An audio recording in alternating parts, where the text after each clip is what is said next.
I think we're going to war for real. I'll tell you one little story that I probably have never told anybody before. We got hit with a NVA sapper company supported by infantry. It's not easy, and that one was tough, but fortunately it worked out for us. Welcome to War Stories, conversational military history. What's going on, everyone? Preston Stewart and Sayer Payne with War Stories, joined today, by Colonel Anthony Wood. Sir, thank you so much for taking the time to talk for a bit. Well, thanks for having me. The introduction here was made by a past guest that we'd had on, Norman Bendixson, and I guess you guys are neighbors, and Norm had in that conversation mentioned, who's got an incredible story? My neighbor, Tony. So, sir, we'll hand it off to you. Very excited to talk. Okay. This to some extent is history. However, I'll make a few comments when I start. I was 29 years old in Saigon in 1975. And on the 13th of March, the North Vietnamese invaded from the west at Ban Mi To, and the collapse of the country began. 10 days later, they invaded from the north. So by the 30th of March, we had about 12 or 15 North Vietnamese divisions coming down from the north and coming east from the western border in the highlands, headed for Saigon and the final collapse. So everything I'm about to talk to you about occurred in a period of about 31 days, top to bottom. So what happened, some quick background. My job was to help resolve the MIAs in the northern half of the country. I was the operations officer forward in the MIA operations for the Joint Casualty Resolution Center. Sir, if I may, what type of figure were you working with for the MIAs then, estimated at that time? Oh, I think it was about 2,500. Oh, wow. And then George Petrie, an Army Special Forces officer, had the South, the southern half of the country, more or less. It wasn't quite that clean. And we got a message to report to the Defense Attaché office to Major General Homer Smith in Saigon. Now, I'd never met a Major General before, and especially not an Army Major General. That's another kind of critter. And so we did that. We followed our orders, wondering what the hell was going on, and came in from the field. And cutting through it all, a day later, he had us in a bunker beneath the old MACV headquarters in Saigon, where the war had been conducted, a massive complex of steel prefabricated buildings where thousands of officers and non-coms had been during the war years. Now, remember, there had been no US forces in Vietnam for 2 years at this point. Nobody. The only Marines in the country were at the embassy and at the consulates, the embassy guard detail. That's it. That's the total US forces in Vietnam. So we're not dealing with initially at this point. So he called us in and he said, you are to report to the special planning group. And I want you will on the, let's see, he gave us a week and a half. I want a concept for the evacuation of the city of Saigon under pressure. And you have, I guess, 5 or 6 days initially to review the existing plans and another 2 or 3 days to give me a plan. And so I asked a question when he gave us an opening. I said, sir, where is the special planning group? And then we got our first surprise. He's a Virginia boy, Homer Smith, a fantastic officer. I got great respect for him. He turned and he said in his soft drawl, you are the special planning group, Captain. Saw that coming. Yes, the two captains then went down to this bunker with a couple of MPs. I guess they thought we might run away. And we started. And we did a typical stunt. The only way we knew how to do it was start with, what is it we've been asked to do? Well, we read these existing plans and said, okay, they're either all these people, whoever they are going to be evacuated by strategic airlift out of the airport of Tan Son Nhut. Tan Son Nhut's about 150 meters from us across the street. That's where the Defense Attaché Office compound is. Remember that, it's important. Then, or they're going to be, if everything falls apart, there's a very unlikely option, which will be a helicopter operation out to a Navy task force at sea. Now, at sea, right off of Saigon, off of South Vietnam, is a Navy task force with a very powerful Marine amphibious brigade embarked, and literally hundreds of aircraft. 2 attack carriers have been emptied of their fixed wing and loaded with helicopters. So this is a huge task force. The 9th Marine Amphibious Brigade is offshore. Now, it's offshore because the ambassador won't allow it onshore. And as it turns out, barely talks to its commanding general throughout this. So the relationship between the ambassador and the military is strained. What some don't know today, and is important to remember, is the ambassador in every country in the world where the US has an ambassador is king, absolutely over all military and civilian operations in the country. He controls them all until the day that he turns the situation over to the military commander. He's in charge, including evacuations. So you have to remember that this man is the king, and it dictates how this situation goes down. So here are 2 captains. They're in a secret bunker under this old MACV headquarters, and they've been given this plan by Major General Smith, and then he ends it with the comment, all this is secret. You can't talk to anyone about it except me and my deputy, Brigadier General Bond. Air Force, another great officer. We were fortunate. So we go back down to the bunker, and we sit down and we do what we're trained to do, the only thing we can. What's the mission?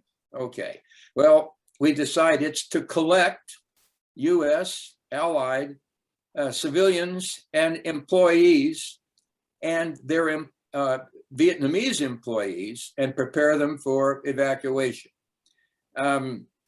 That means we're going to have to transport them to what? To a staging facility of some sort, because they're going to have to leave the country, either out of Tan Son Nhut or out by helicopter. Those are the 2 plans, 2 concepts. And so what's the quantity of people we're talking about for this? Well, we don't know yet. We don't have any idea how many people we've been asked to collect. Got it. Now, remember, think about the military resources that we have. None. There's nobody in the country. And ARVN is collapsing. They're collapsing in the north. They're collapsing in the west. Sure. Okay, that's the situation. And the people in Saigon are continuing as if nothing was going on. Cocktail parties are underway. They're having French restaurants on Tudo Street. And when we go out the door from the bunker, we wonder if anybody understands the country is collapsing. They clearly don't. And they don't want to upset their pleasant lifestyle. Now, this is important because we have no assets except volunteers, which we're going to get to execute this evacuation. That's our plan. Sir, can I ask you about you said the people were still going about their daily lives. Yeah. Is it because they didn't know, or no, the didn't embassy want to keeps telling recognize? them, the embassy keeps telling them that the situation is stable in the field. That's a quote. Oh. And with And the war they going believe on, it. The embassy keeps telling everybody the situation is stable. The South Vietnamese will come back. Now, remember, nobody expected ARVN to collapse as fast as it was collapsing. Nobody did. Not even the CIA, who had a better handle on it than most people. All right. Sir, what was the disposition of Saigon? I mean, because the country's still at war and been at war for a long time, regardless of U.S. troop presence. Right. What was Saigon like during the war itself? I mean, Saigon right now is completely what Saigon was before the North Vietnamese invaded. Nobody is upset. No cities have fallen yet, except one way out on the border, Ban Mi To. But Quang Tri has been attacked. Okay, we're a week and a half in now. And meanwhile, we're in a bunker, massively trying to figure out about 5 things. Here they go. What's the mission? We're going to collect all these people, allied, civilians. We've got all kinds, 14 foreign countries that the US has treaty with for who we also have to collect and evacuate. Now, this is a point. We still have these everywhere in the world today. And they vastly complicate your life. Okay, then we're going to put them into a staging area. What staging area? We don't have one. Then we're going to support them for some time in case what? In case the NVA comes early before we can get the evacuation planned, right? So this is 2 captains sitting down going, Jesus, all right, let's keep going. We're figuring this thing out. Now, how are we going to collect these people throughout this huge city? Well, first of all, we don't know who they are. We don't know how many, and we don't know where they live. So we're going to have to get all of that information before we can do the rest of this plan. So that starts. The pin map starts. A huge map up on the wall. We do all kinds of things as life goes on, including bribing people in clubs and so forth for their membership lists. And eventually, we discover we've got about 21,000 people in the city of Saigon. Well, we know we can't get near that, but we're not going to worry yet. How are we going to do it? Buses? Yes, because we don't have anything but buses, and light helicopters on the rooftops as a backup to the bus plan. If you can't make it to the buses, get to the designated rooftops is how we're thinking this through. Now remember, we're in a bunker putting these pieces together real fast because we only have a week and a half to get this done, that concept. Then who, how many, where are they located? And with what resources? Now, how are we going to drive the buses? How are we going to control the buses? How are we going to build the landing sites on the rooftops? Well, the only thing we can figure out is, I guess we're going to go try to recruit volunteers from the American civilian workforce, of which there's about 15 to 18,000 in Saigon. Yeah, that's how many. So this is a daunting, we're going, okay, fine. Well, now we'll have to figure this out. Where are we going to get the light helicopters that can land on roofs? Well, there's only one place, Air America. So we now have decided we're going to do it by buses and by light helicopters landing on roofs on the bus routes. Okay, that means we have to find buildings that structurally with approaches can support light helicopters on the bus routes. The thing is coming together slowly. Now, how come we can't use the 9th MAB?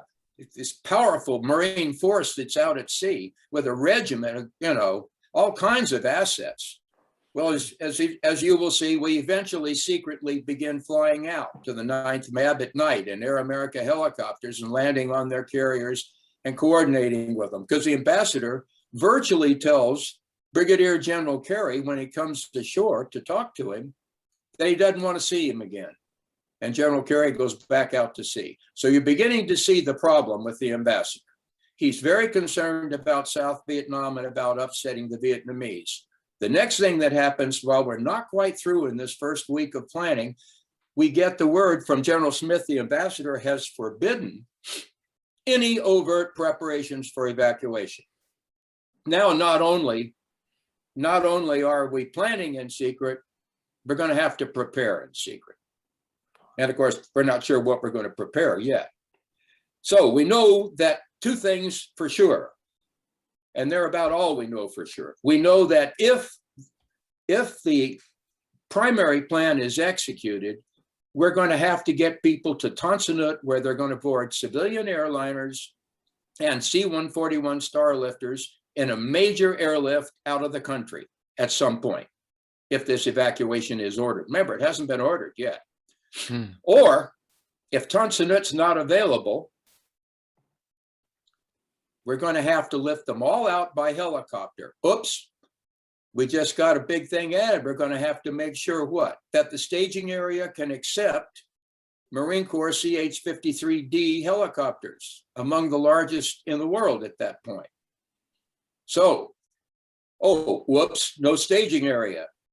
And then I made a comment to George Petrie, who this great special forces officer who was my buddy in this, the other guy in the special planning cell, special planning group, SPG for short. I said, George, what if the NVA comes early? We're going to have to not only have a staging area, we're going to have to be able to put, I don't know, 5,000 or 6,000 people and support them in a protected compound until the diplomats can negotiate their release. And the way things are going, the NVA is coming very fast. And of course, it accelerated like mad because now the attack from the north is coming. So we now have a mission to collect throughout the city of Saigon in a coordinated air and ground collection plan, evacuate these people to a staging area that, oh, by the way, can be used as an internment facility at the same time. And that will have to be created and prepared to evacuate either at Tan Son Nhut or by helicopter. This is what we have figured out to this point. Then we get another, 33% increase in the staff of the special planning group occurs, and we get one more man. A Marine major named Jim Saboteur, another great addition. So no NCOs here to help at all. We haven't got shit at this point, except the three of us, okay? Yeah. And a large order of planning. It's okay. Sure. So far, we're not worried. We figured two captains, captains can do anything. So, and then we get Staff Sergeant Brakeman, and our staff is complete. That's 100% of our staff. All right. Now, so the secret instructions, evacuation for the city of Saigon, for further evacuation out are from Major General Smith, but the ambassador doesn't even know about the special planning group because if he finds out about it, he'll shut it down. So that's the real reason for the secrecy. It's not from the NVA or from Saigon. There's no way we're going to be able to keep all this secret eventually. It's from the embassy. So you see, this kind of thing can really complicate life.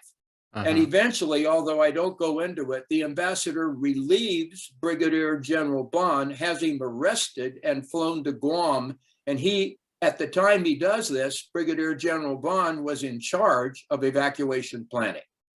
Does this tell you the extent to which you can have these kinds of complications?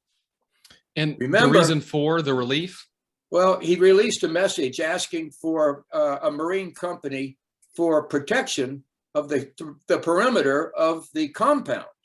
We have 12 Marines, and that's all we have for about 3,000 meters of fence, 12 Marines. So he asked for a Marine company. The ambassador, it's not important how it happened. It was a mix-up, and really Bond wasn't responsible, but the ambassador didn't care. He had him relieved and thrown out of the country. So that just gives you an indication of the relationship and how very, very critical these relationships can be as the planning goes on. Now, let me go on. So to summarize, because I'm going to start now going into things that I think are really important. We have decided on a coordinated air and surface plan built around buses, for which we have none yet, drivers, which we have none, radios, we don't have any radios in the buses, and aircraft, for which we have none. But we know where we're going to get them. At least we hope we're going to get them. And that's Air America. Okay. And if worse comes to worse, and the North Vietnamese arrive on a faster schedule, and they're moving faster and faster, then we're going to put all these people inside Project Alamo, which is the name we gave it. The staging area, which is where we are, where the SPG is, in the DAO compound across the street from Tan Son Nhut Air Base. Okay. So the 90% probability is we're just going to bus people across the street to Tan Son Nhut. But as you know, that didn't work out. Okay, now the likely. So know the likely situation in which the evacuation will be conducted. Now, these evacuations don't always face an enemy. The enemy can be chaos, snipers, rioters, deserters. By the time Saigon was evacuated, we had 250,000 leaderless armed soldiers from the rest of the country crammed into the city with no place to live, and they're armed, okay? Now, the collapse of Da Nang can be compared, which Da Nang collapsed on the 30th of March. That's just 12 days after we're formed. The Chicago of South Vietnam collapsed to the enemy with violent people throwing their babies into the doors of helicopters. The aircraft at the airport were attacked by armed soldiers who forced their way into the commercial airliners with their rifles and took them over. They're so scared. So this is the kind of collapse that's occurring. And we're looking at all of this and we're going, how the hell are we going to protect the people in the buses? Remember that, because the solution was the worst gamble I've ever done. Okay. Require US and allied nations to keep updated records on the numbers and locations of their personnel and their families and dependents. This is a critical lesson. The US has a requirement that the Department of State and other agencies do this. Almost none of them do it. It's an easy thing to forget about. But it's critical if you get tossed off a ship and told to start to find out evacuating people, if the agencies can't tell you where their people live. So that was another challenge. Assess the attitude of the enemy military. Pretty critical, wouldn't you say? Well, here's the assumption we made. We figured that the NVA would not, the North Vietnamese army, would not directly attack the city while an evacuation was taking place. Because what are we doing? We're evacuating everybody that could cause trouble for them. All the South Vietnamese employees who've been loyal to us don't want to be loyal to the NVA. They're leaving. And remember, another much wider evacuation is occurring from the coasts of Vietnam. People are going out in boats and everything else to the American task force. So we're figuring the NVA is going to give us a day, maybe a day and a half of leave us alone. But in the meantime, they're approaching Saigon, and you can now, from the 1st of April forward, you can begin to hear the fighting. Now the city's beginning to get on edge, finally. But the ambassador has been trying to get people to leave, and Major General Smith has been trying to get people to leave, and nobody's been leaving. So the mission isn't shrinking. So George and I run a game, and we try to figure out how many people we can get out if we're given 8 hours of uninterrupted evacuation. We figure we could get out maybe 8,500 people. On our best day, if we get a night evacuation, much preferred, much easier to control, much harder for snipers to take out buses, much harder for them to organize roadblocks. Another key point, evacuation should be conducted at night if ever possible. It turns out we couldn't do that. And now, understand the enemy military isn't the only enemy. Chaos is a greater enemy. Assess how the population, the Allied military, will react to as cities fall. So how did we do that? George went north to Da Nang. He came back in a shrimp boat or a barge. He fell with the city. He watched all the chaos and collapse firsthand. And I went to Hue. And both cities fell with violence, and we now saw what we were going to face in Saigon, and it changed everything. Boy, did we go to work. Assume the host country's military will disintegrate. Absolutely, unequivocally, they'll disintegrate in the course of a collapse. Expect anger, obstruction, and panic in the streets. We had what I called in the book I was doing a mobile catch a baby day in our compound when the city got on edge around the 26th of April. The NVA was less than 10 miles from the outskirts. And I had to have the Marines drop their weapons and catch the babies being tossed over the wire. That's how panicked people get. When Sure. a woman gives up her infant, that's fear. Mhm. Don't expect responsive assistance from U.S. or host country agencies. I have to tell you, U.S. agencies don't evacuate easily, in my experience, and they're really, really not very good allies when you need them most. Which is where are your people? Thank you. Give me some volunteers, please. It got hard. It was like pulling teeth for a while. Realistically assess friendly capabilities for collecting and protecting evacuees. Bring me back to that, protecting, because buses full of evacuees are great targets for snipers and for roadblocks and so forth, aren't they? And light helicopters landing on rooftops aren't much better, by the way. Sure. And the only helicopters that Air America has are UH-1Hs, not Hueys, H models, and Bell Rangers. These are very light 8-passenger jobs, but they're great for landing on rooftops. Sure. Now, the next one's probably the most important thing at all. Realistically assess friendly capabilities and modify your plan for the available assets and the assets actually under your control. Don't plan on the come on anything. If you can't control it or see it or touch it, don't plan on it. So we plan on about 35 buses, which is about half of the buses that are actually in town. We hope we can get that many drivers and guides and radios. And we plan on about 26 helicopters, which is about 75% of all the helicopters Air America owns. Wow. And that's it. That's going to that's the collection plan to evacuate the city to the Alamo. The Alamo is the protected compound we're building. Now, how did we build the protected compound? With volunteers. Every day we are recruiting civilian volunteers secretly.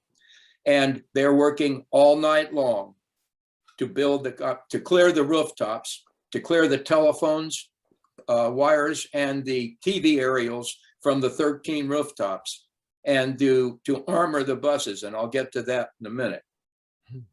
Ensure higher authority understands the plan's capabilities and especially its weaknesses and limitations. The weaknesses, when we went to General Smith and told him 8,500 is really, if we can do that, that means we'll be able to cycle the buses 3 or 4 times through the city on 6 routes, and that we can cycle the 13 rooftops with our 26 Air America light helicopters all day. Now, as it turns out, of course, that didn't happen. Nobody gets, but that's the best we think we can do with these assets. And the ambassador doesn't want to hear about Marines. The next thing that happens, the shoe drops. I'm assuming we can get more helicopters from the Marine Corps since they've got 2 carriers full of helicopters. He says there will be no U.S. military helicopters operating in the city of Saigon. That comes down. Now we're just getting one smack after another from the embassy on this. We begin to decide we're going to tell them nothing. But here's the problem. The embassy will not agree to allow us to discuss an evacuation plan with them. So the U.S. Embassy is outside the evacuation plan. Pretty important. Did any of you see Ken Burns's show on National Geographic on Netflix or whatever it was? On the Vietnam War? Yeah. Yeah. Well, everything you saw in there was the U.S. Embassy, which was a tiny part of the whole evacuation of Saigon. But that embassy was not part of the evacuation plan because the ambassador wouldn't allow his staff to coordinate. They said, we'll take care of it. Well, they couldn't take care of it. Okay. Designate and plan with the friendly covering force to protect the key evacuation facilities. This is critical. So we had a plan to protect Tonsanut and the Alamo and the embassy. And we went out and worked with the 9th MAB for that. And the 9th MAB was ready to do that. They're going to, but as it turned out, Tonsanut was burning on the morning of the 29th. And there were no runways to protect. They were all full of burning South Vietnamese planes and bombs and other things. The massive artillery attack, which also blew up our trailers where we lived in the Alamo, wiped out Tan Son Nhut for evacuation. So they were shelling. They were Saigon. shelling on the 29th, yeah, at 28th and 29th. Okay. Create a protected staging area for command and control, evacuee reception and staging, and friendly force insertion and extraction. That's the Alamo. That's another lesson learned. We even drained the water tower and turned it into an antenna to control the buses. And you know, all this is makeshift shade tree, but it's all we can do. We don't have a staff, so everything's got to be done by volunteers at night, except the 9th MAB smuggles a couple of really key Marine Corps experts and Army guys ashore, and they began helping us plan the communications and so forth, all secretly, of course, because the ambassador won't allow it.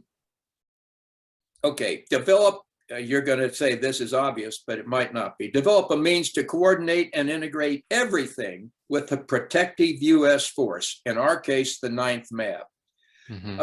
Especially air ingress and air egress, helo refueling, security force operations, etc. All these things have to be coordinated.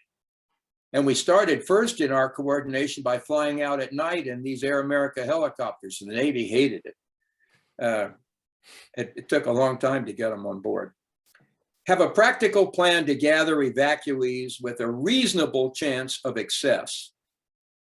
The bus routes supported by the rooftop evacuation. Now, we knew from Da Nang that the rioters are going to go straight up the stairwells to the rooftops. And immediately, if they see a helicopter landing, they're going to figure out it's a rooftop, and they're going to run up there to take it. And they're going to try to take the helicopter. You may have seen the photos of people hanging from the skids. That's Da Nang. They were hanging from the skids when the helicopters left.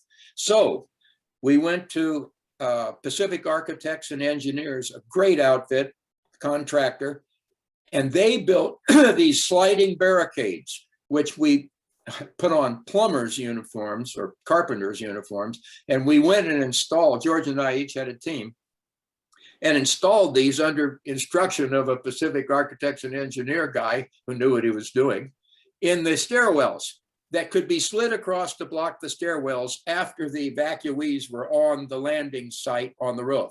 So we could block the rioters attacking into the stairwells. We knew after Da Nang, you see, we learned a lot by going up there and falling with those cities. We would never have known all of this. Right. We also learned that we had to figure out how to protect the people in the buses. That was my job. I didn't learn that till almost too late. Have a backup plan if moving in the streets is overwhelmed. Well, that's the rooftops. Have a plan to protect the buses. To communicate with the buses, the only radio that would work in the cities was the little Motorola's that were made before you were born, that they had in taxis. Those beige things that the taxis used to work with and probably still do. They're the only ones that work in cities. So I had to figure out a way to strip those out of taxis and buses. The taxis were all US government owned, and get them installed into the buses we were going to use. So that's another requirement, or more volunteers. Got to find somebody who knows how to do it too. Anyway, we did eventually. Take advantage of every single person who can assist in preparing for the evacuation and get it. But now, of course, as time goes forward, there's only 32 days involved in this whole thing. From the time we get the orders till the time the city goes is 32 days. All right, 32 or 33. Anyway, so we have to figure out how to get these, replace the volunteers as they're ordered out as he's thinning the mission. Because we have to thin this mission down. We've convinced Major General Smith that and he agrees. He can't, 22,000, that's only 3 times as many as we can evacuate to the Alamo. Remember, this is a 2-stage thing. My job is to evacuate Saigon to the Alamo. From the Alamo, they're going to go out in Marine Corps helicopters because Tan Son Nhut's burning. That decision, of course, doesn't get made until the morning of the 29th April.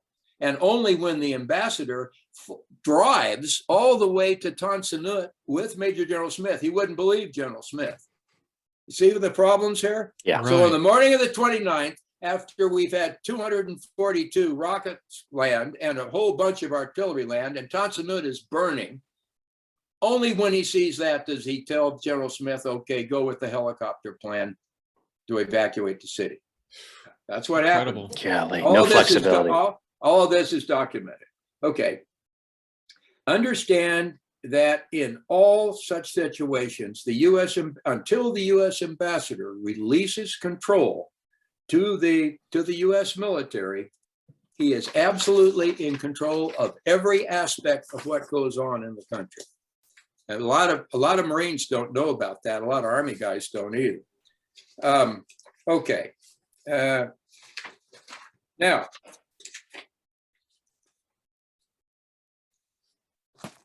the plan more or less came off. More or less because we got about, there are disagreements on the final number, but it's somewhere between 5,000 to 6,000 people out, collected throughout the city on the rooftops. Air America started operating at 8:30 in the morning, and they went right through till about 1700 in the evening. They had to refuel in the street between Tan Son Nhut and the Alamo for a while because their refueling operations shop was hit and early in the barrage and burned up. And then they had to refuel on the Navy ships at sea. Now that was a real problem because by the time they flew out, refueled and came back, it was an hour and 15 minutes. That took a big chunk out of their ability to evacuate the rooftops. Logistics and flight times are very important here. Buses. We lost 2 of the 8 routes the night before evacuation to riots, barricades, and snipers. So we're down to 6 routes now for the buses. And the buses have to be protected. So this volunteer comes up and she says, we can brad flak jackets to the inside of the buses below the windows. You know what flak jackets are, body armor? Yep. Okay, they were pretty primitive then. But so that's what we do. Day and night, there's teams going on these buses. And in the day, and here's the incredible thing, we had to return them to their routes for the daytime. So we can only do this at night. Oh, wow. It's one thing after another. It was challenging. It was a challenging route. Well, so far we're providing a little protection below the windows, and we bradded mesh, steel mesh on the inside of the windows for the rocks and other things, even Molotov cocktails too, so they'd bounce. Because we'd seen all of this in Da Nang. George and I had seen all of this, and we knew how Saigon streets were going to go. But we had 2 pretty risky moves. First, I had a secret plan that I didn't even tell George about because if it got out, there was no chance. We converted 20 U.S. government black and white Ford taxis in a secret warehouse and had a team of Vietnamese. They were probably chop shop criminals, but anyway, they knew how to paint cars and make changes, and I didn't care. We converted them to national. Saigon was under martial law after the 10th of April. Martial law means military law. And the national police can and do shoot on sight. All right. They're the only police that everybody's afraid of. And I know they're dangerous because every night George and I are taking turns running the bus routes. So we know where the roadblocks are in case the evacuation goes the next morning. You get it? We're into mid-April now, mid-April. And the evacuation goes on the morning of the 29th. So we only have 2 weeks left.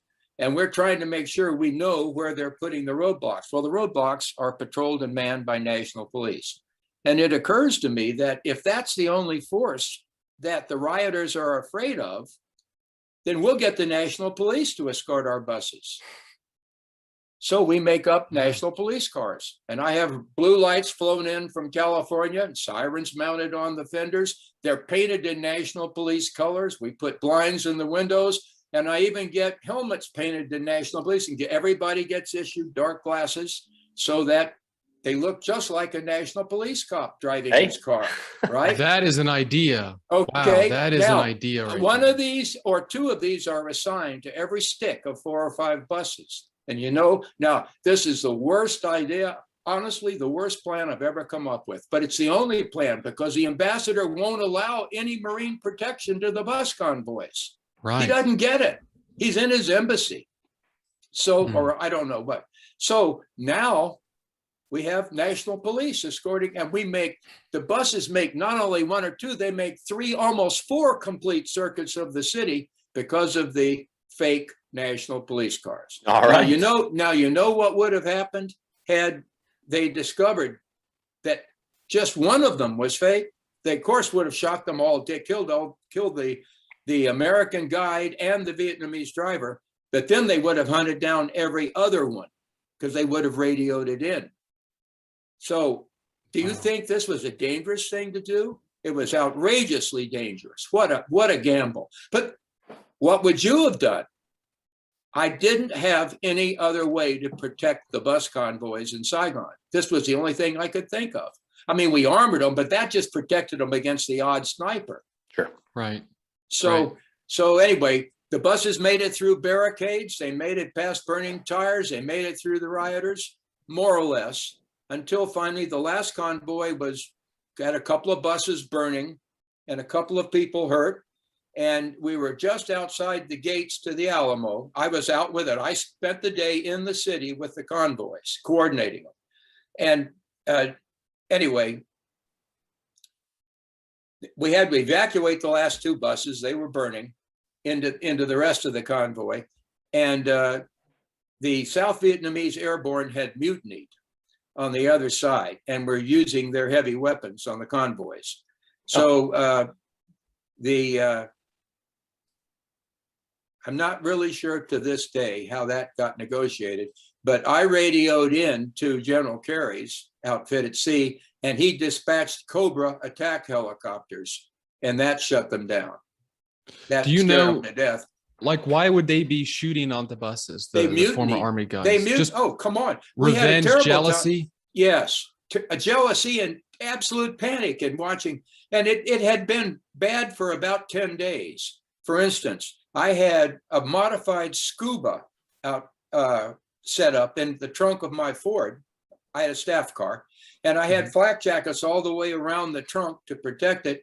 And we ran out and brought South Vietnamese into Tan Son Nhut in the 10 days before the 19th of April on, because we had to run them through South Vietnamese sentries who didn't want to let them out. See, this city is collapsing and order is failing. Sides are changing. And this is what you have to understand if you're getting into these things, and that you may not have any more assets than we had in Saigon. Who says you're going to have a lot of U.S. assets?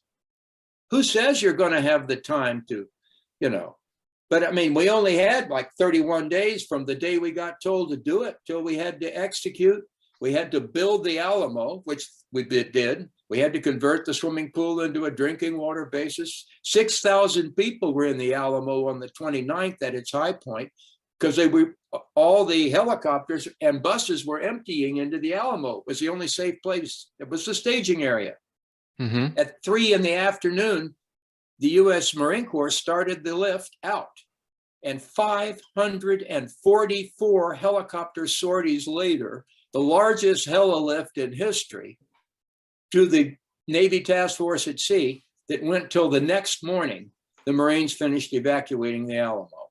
Okay, but it was full of refugees all day long. It had an evacuation control center in it and an evacuation processing center. So all of this occurred in 31 days and without any active duty U.S. forces in the country. It can happen. It could easily happen to another small force going ashore to protect an embassy or to protect or to rescue downed pilots.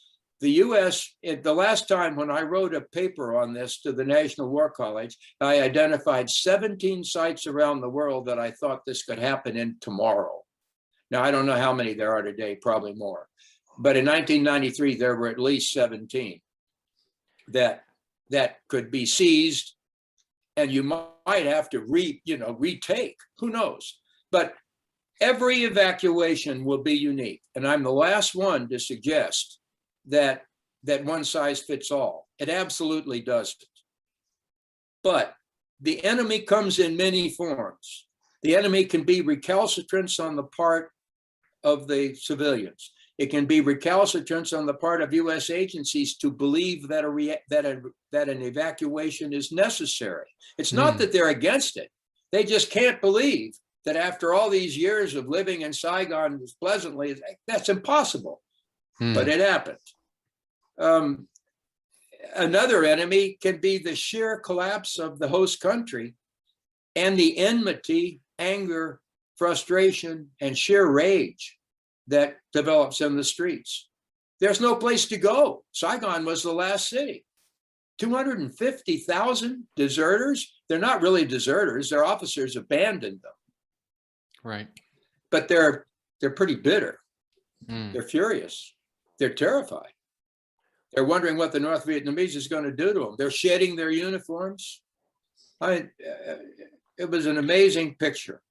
What were the stories about the NVA's treatment? Like, let's say with Da Nang and all of that. Oh no, what they were had they doing? 400,000 people in re-education camps for years.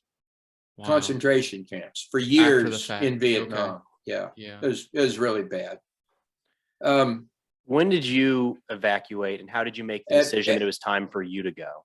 Well, we took one of the last helicopters out. George and I did, sitting on the ramp, holding on to the ramp cables in a CH-53D that had 80 people in it.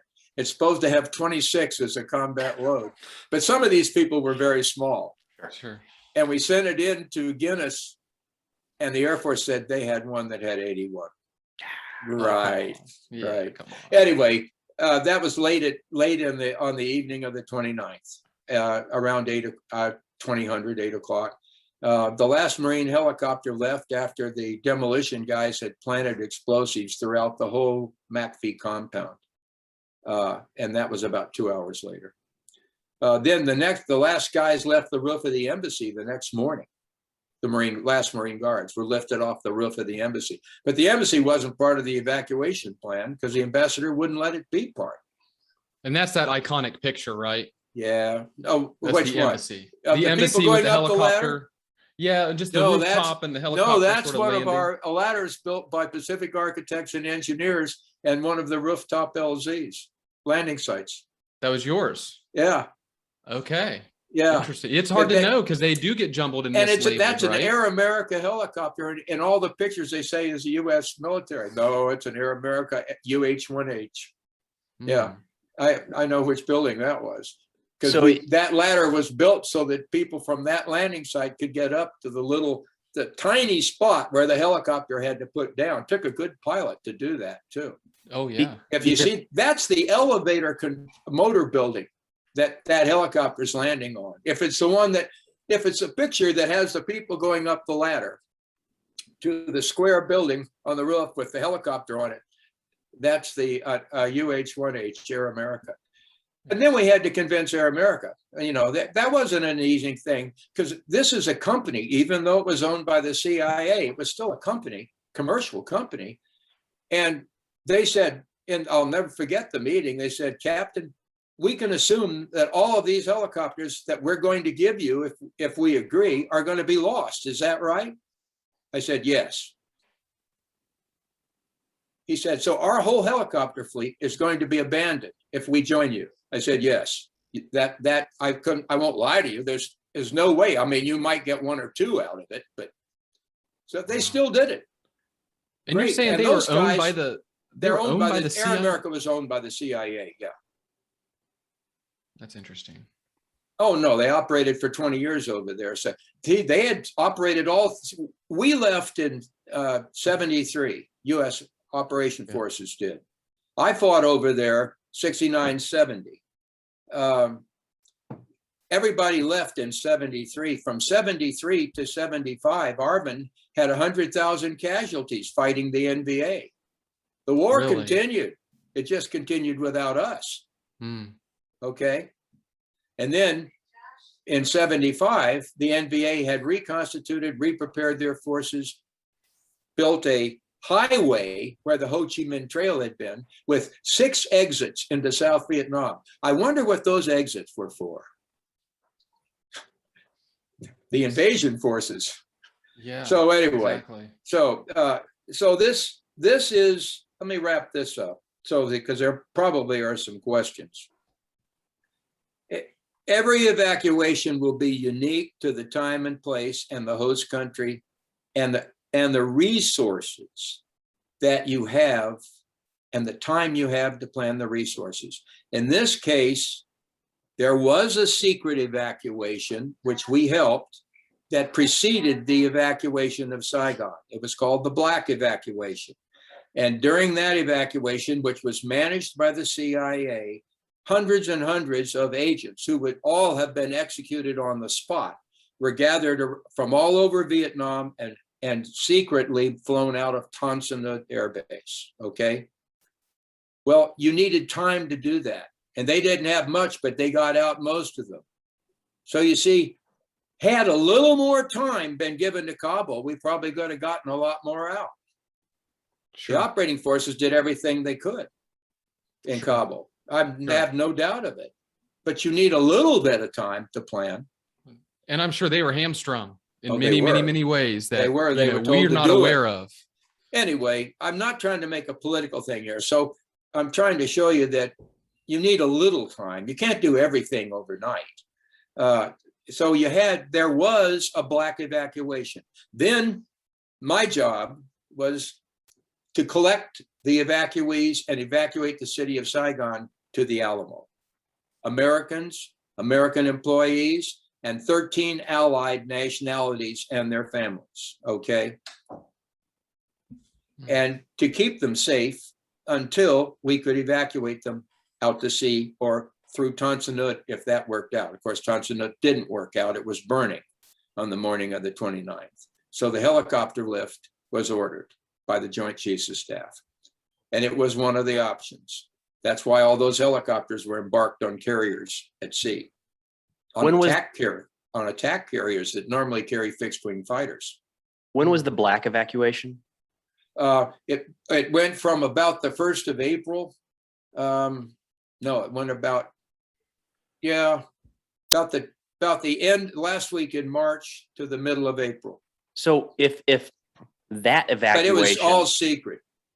but secret, but if there's an evacuation taking place, that means at least the CIA recognized that it's time to go. We gotta get out of here. The CIA was thinning out their assets. They weren't going to wait till the last minute.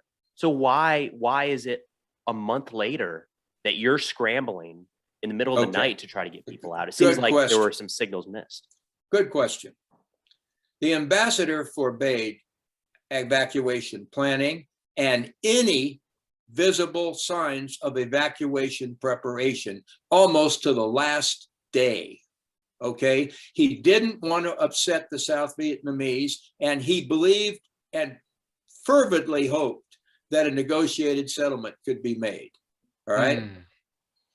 And so, and you could run into a situation where a diplomat decides we can settle this and keeps delaying you. That could easily happen again.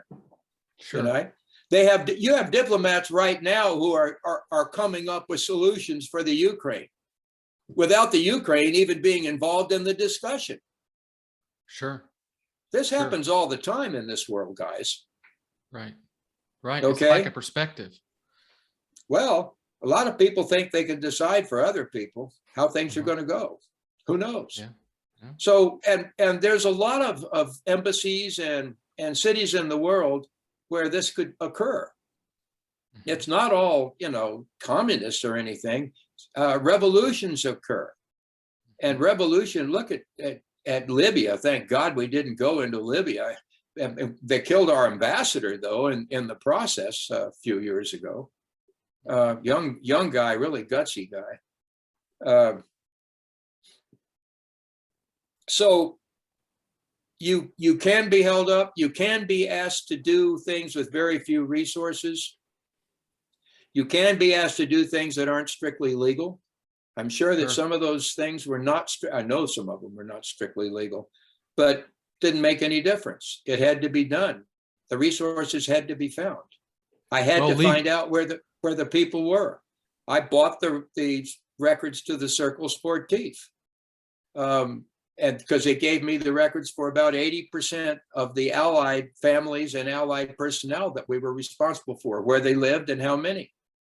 It was invaluable.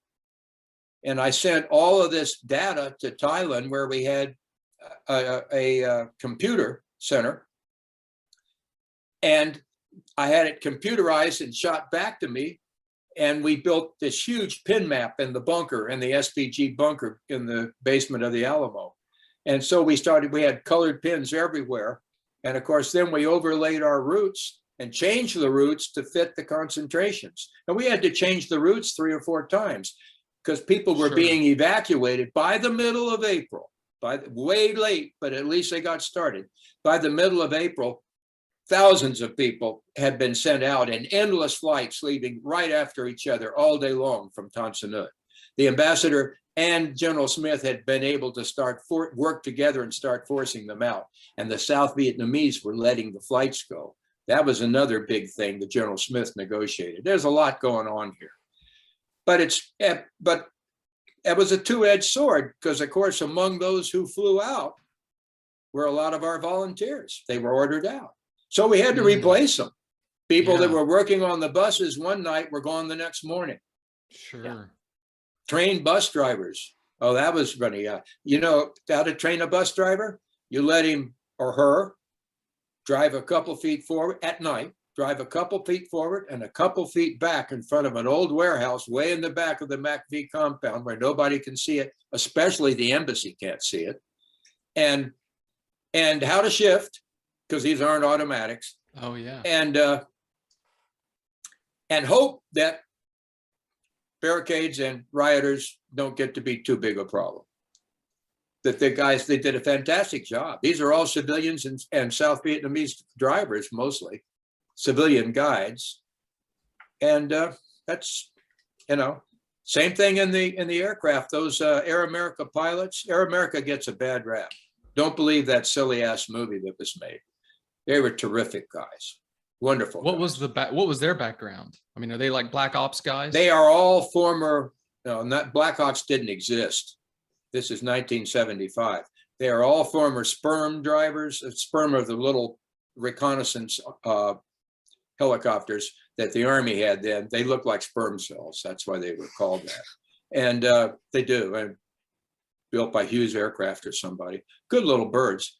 And the sperm drivers, and a lot of them were former Razorback drivers. One of the most famous of the Army helicopter outfits were the Razorbacks. And I'll tell you, the Army's, all those young 19, 20, 22-year-old pilots the Army had did a wonderful job. And a lot of them stayed after they got out of the Army and joined Air America. Mm. And Air America supported ARVN Okay. for 10 years. They were ARVN's insertion and extraction. Well, part of it. And they were, my connection with Air America was that they were my insertion and extraction in the MIA operations. So I knew a number of guys in Air America, and that was an important contact for us. And so did George, because he was Sure. using them down south. Mm. Questions? The more I hear about this, the evacuation, it sounds more and more like nobody should have gotten out. The fact that anybody at all sounds like a bit of a miracle, and incredible planning, the result of incredible planning and research. Well, it was sort of incredible bravery on the part of Air America and the volunteers. We had about 100 volunteers, but of course they kept changing, who Sure. built the Alamo, who cleared landing sites on the roofs with George, who installed radios, put flak jackets in buses, all of this, drove buses, even were helicopter controllers on 2 or 3 of the rooftops. So, you know, if you think about it, it's pretty amazing the heroism of these volunteers. Everyone whose name we had, we nominated when the after action reports were being written in Hawaii after the fall of Saigon. And do you know, they didn't even get a phone call. But the country just wanted to close the book on Vietnam. Oh yeah. You know, the nightmare was over as far as the country was concerned. Yeah. It had torn the country apart. And I guess DOD didn't want to be recognizing American civilians for heroism while the country was trying to forget the war. There's probably a lot there to unpack. Yeah. Oh yeah, there's a lot there. But my underlying point in all of this is that every evacuation is unique. You can do it on very short notice, maybe, but it's very hard to do it on no notice, okay? Which is pretty much what happened on Kabul. Those guys tried to help, but hell, they didn't have the Alamo. They didn't have, you know, a lot of these lessons, they didn't have the benefit of them. So my only point is maybe some of these will be of use in the future. And I've sent this, the Marine Corps Innovation Center interviewed me on it. And who knows? Anyway, I'm writing the book, so I'll finish it up here in a couple months. It's a good story. What is your take on that, having you know, lived like so? I mean, I've had conversations with Vietnam veterans about the Afghan collapse and everything, just from guys that were there in general, right? But you were there I mean, you were there in 69, 70 in general, right? And then you were actually physically there. I was there in 69, 70, commanding a platoon in the fight against the NVA. So you were there. Yeah, for sure. Sure. Then. I was like every other lieutenant in the Marine Corps in 69, 70. Yeah. It was a good fight. They were tough fighters. Actually, though, let me ask you this then. What was your take then? You've had the combat experience on the line infantry, you know, in the thick of it prior to this time. What were your own feelings of self in 1975, like on getting out and your own sort of personal danger? Is it a coin toss or like, what's going through your mind? To me, it was a nightmare, Arvin collapsing. But part of the reason they collapsed was a lot of their leaders were very weak and abandoned their troops. When the fear started inside the heart of Arvin, it spread. It spread very badly. It's contagious. Yeah. Yeah. I mean, I hated to see the country go that way. But I mean, your own self of getting out, like your own danger, right? I'm saying coming from. I didn't think there was much danger as long as we didn't confront rioters.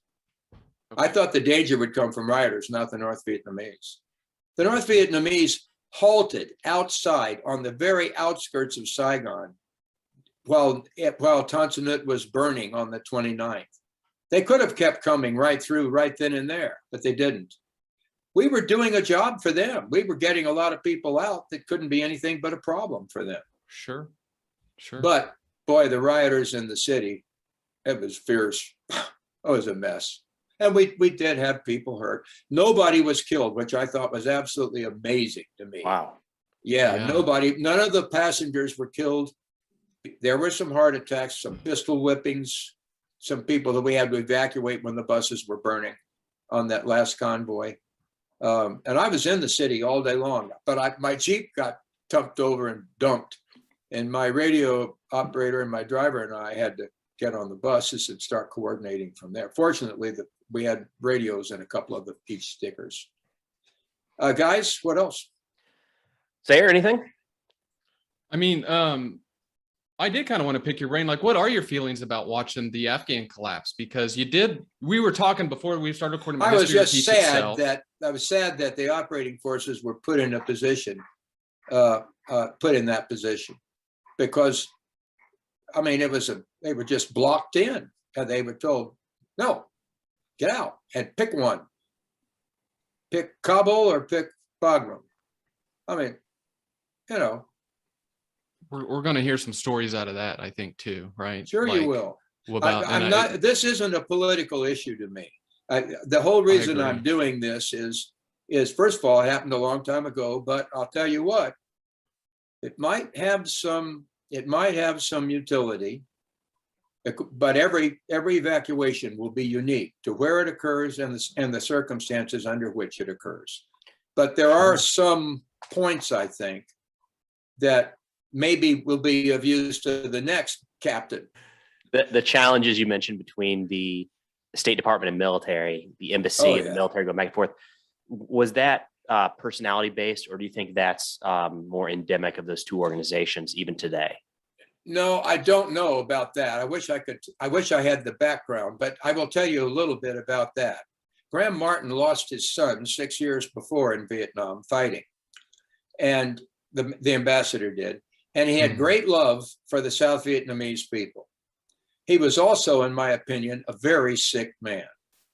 I don't know what it was he was sick from, but he looked awful. And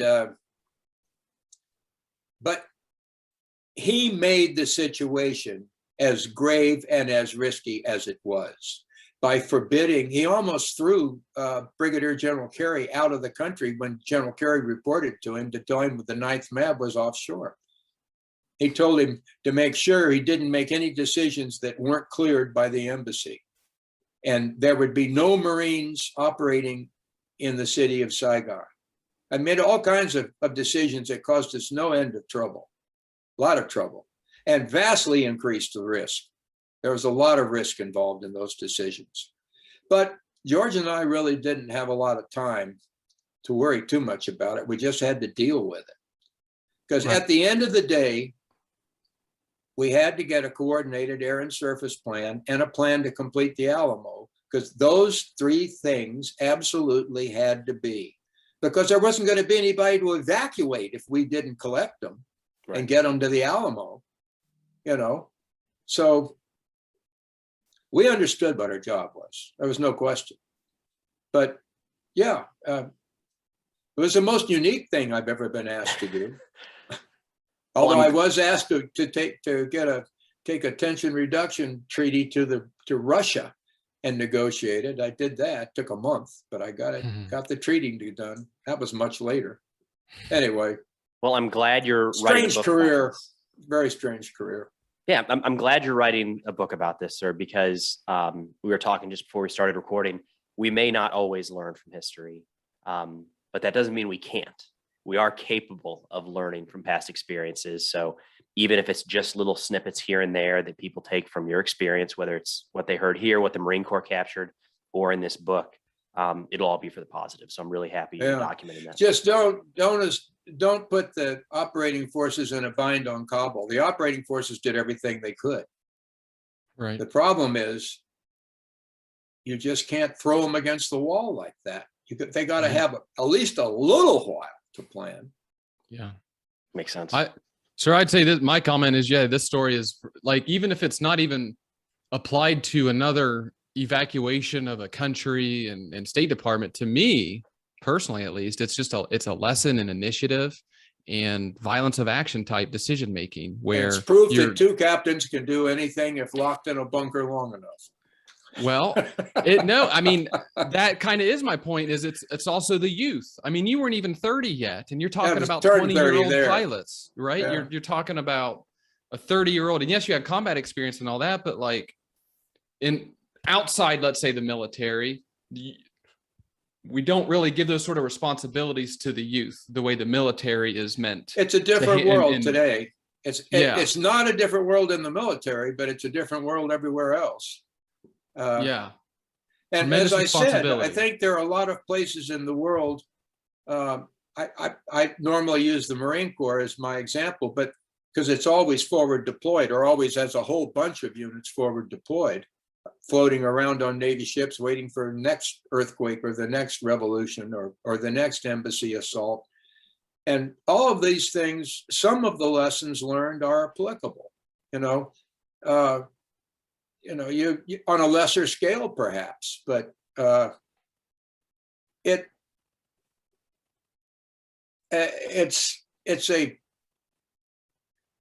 it's a reckless statement to suggest that this could never happen again. Something like it could happen again. I don't suggest the same thing could happen, because I don't believe that either. I think you could be asked to do a very risky job with only the assets you can put your hands on and a few days to get ready. I think that could happen. Sure. Why couldn't it? Sure. Would Sure. expect And the that to special happen. operations forces aren't always going to get that job. In Also fact, true. they can't do it all by themselves. Mm-hmm. That's right. They could sure help you, though. Mm-hmm. Well, anyway, there's a lot to think about, I think, but I'll tell you, I'll hand it to George Petrie and to all those volunteers. They were just amazing. Really. Did you know that the guy who was in charge of the bus driver training was the area auditor for Southeast Asia for No. USAID? He was a lieutenant general equivalent. Really? And he drove Teaching him stick buses shift? and held, I don't know where he learned to drive a bus, but he was in charge of the bus driver training at night. The bus driver training was all done in the dark at night, just with headlights. Goodness. Hey, that's leave your you do ego what at you the have door, to do. right? Exactly. Thanks for the opportunity, fellas. Thank you for Yes, sharing, sir. sir. Thanks for taking the time and very much enjoyed the chat. Well, thanks for having me.